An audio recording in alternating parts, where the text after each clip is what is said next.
This segment of Delmarva Life is brought to you by Peninsula Regional Medical Center.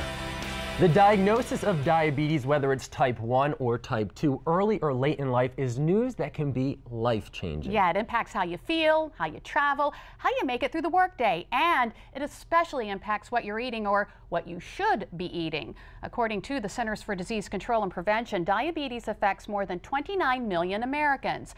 And aside from those, the CDC estimates just over 8 million people are undiagnosed. Now, the CDC reports those who are living with diabetes have healthcare costs that are twice as high as the average American. Experts from the American Diabetes Association say Americans spend $245 billion, billion with a B, annually to treat the disease. The good news is when it comes to type 2 diabetes, there are often ways to help prevent it. And oftentimes the solution is simple. It comes down to what you're eating.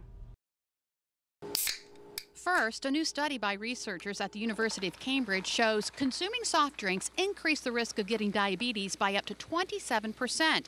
So replace those sugary drinks with water, unsweetened tea, or coffee. Next, eat plenty of fiber. Fruits, vegetables, beans, and whole grains improve blood sugar control. Also, limit your consumption of red meat and avoid processed meat altogether. The high iron content in red meat reduces insulin's effectiveness. And finally, skip fad diets. Instead, eat healthier and exercise regularly. One Mayo Clinic study showed people who lost 7% of their body weight and exercise regularly reduced the risk of developing diabetes by almost 60%. And get this, studies project more than half of U.S. adults will be diabetic or pre-diabetic within the next 5 years. Scary statistic. Well, not only is it important to know how to prevent diabetes, but if you are diagnosed, you probably have a million questions. After all, life as you know it is probably going to drastically change. So joining us today to help make sense of it all is registered nurse Kelly Birch, a certified diabetes educator with PRMC. Kelly, thanks for joining us. Oh, thank you for having me. I appreciate it. So you've had diabetes for 31 years. Mm-hmm. How did you know there was a problem? Well, it really started with the signs and symptoms. I was extremely thirsty, running to the restroom all the time. At night, I would drink about a half a gallon of water. Wow. You know, just because I was so thirsty. Weight loss even. That was probably one of those things people were like, oh, wouldn't that be great? Yeah. But no, I was down to 97 pounds and just not feeling well. Right, right. So tell me about an average day. How has your life changed? Well, it certainly has changed. I think I spent the first few years in denial. Mm-hmm. I think that's normal for most people with diabetes. But you live with it, you know, it's a choice. You know, you get up in the morning and you want to live life and you want to be healthy. So you do all the things that you need to do, you know, checking your blood glucose, counting carbohydrates, taking your insulin. Managing it, you know, reducing risks of complications, you know, preventing things. So you have type 1 diabetes, but there are two types. Well, what are the differences? Well, type 1 is an autoimmune disorder. It's not preventable. And it's basically when your own body attacks those cells that make insulin. So you no longer produce insulin. So then type 2, how's it different? What's type 2? Type 2 can be prevented. There are risk factors for type 2, you know, being overweight, having a family history, things like that.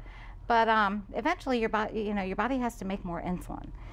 It then slowly stops making that much insulin, and then, you know, we can also be resistant to our insulin. So type 2 is a little bit different than type 1. They don't always have to start right on insulin. And then there's something called pre-diabetes. What is that? There is now. It's actually a diagnosis that we're seeing. It's not a medical diagnosis as of yet, but it's a diagnosis nonetheless that a person with those risk factors, you know, we can hopefully prevent diabetes if we can see that we're in the pre-diabetes level. And they detect it with a blood test? They can.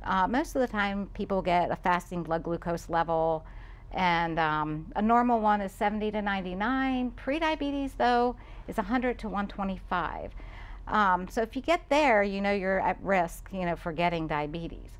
The A1C test for pre-diabetes is 5.7 to 6.4. And if doctors can run those A1C tests, which is just a lab, they can find out where a person is, you know, if they're at the pre-diabetes level, and hopefully make some lifestyle changes to So you mentioned some of the signs that you started to notice. What should people be on the lookout for, I guess, with their own bodies? Well, with their own bodies, there's a little bit, there's a difference. With type 1 diabetes, you experience excessive thirst, frequent urination, weight loss, like I was saying, that's how I noticed. Extreme fatigue, and it's almost like a fatigue that you can't get out of your own way. Do you know what I mean? You're so tired, you can't even get out of your own way. And even some irritability. Okay. With type 2, you have all of those symptoms, but you also could have frequent infections, your cuts heal more slowly, hands and feet could be tingling, and even some blurred vision people notice. Okay, so we talked about some of the food that we should eat if we suspect we might have diabetes, but there are other lifestyle changes you can make as well. Of course there are. According to the Diabetes Prevention Program, losing that 5 to 7% of your body weight will certainly make a huge difference, along with these people in the diabetes prevention study, it was a 16-week-long program, and they were getting 30 minutes of exercise 5 days a week. So that was, a really, really big thing. And I think they're even now wanting to say that we should do that every day.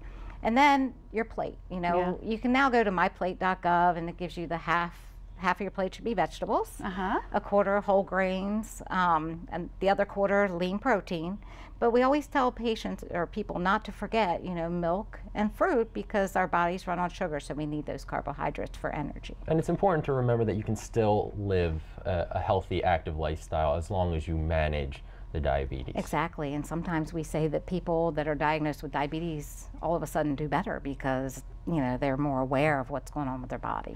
Kelly, thank you so much. Good information. And PRMC has some free support groups, and if you would like more information from PRMC about diabetes, including those support groups, visit our website at wboc.com. Click on our picture at the top of the page. Well, eating right foods could help ward off diabetes, but it could also help ward off gum disease. Coming up next, hear which foods could help treatment and what food, which typically causes bad breath, could be the answer. And you may remember the story about do-it-yourself braces, a trend in teens and tweens across the country. We get an update on exactly what kind of damage these things can do. Delmarva Life, we'll be right back.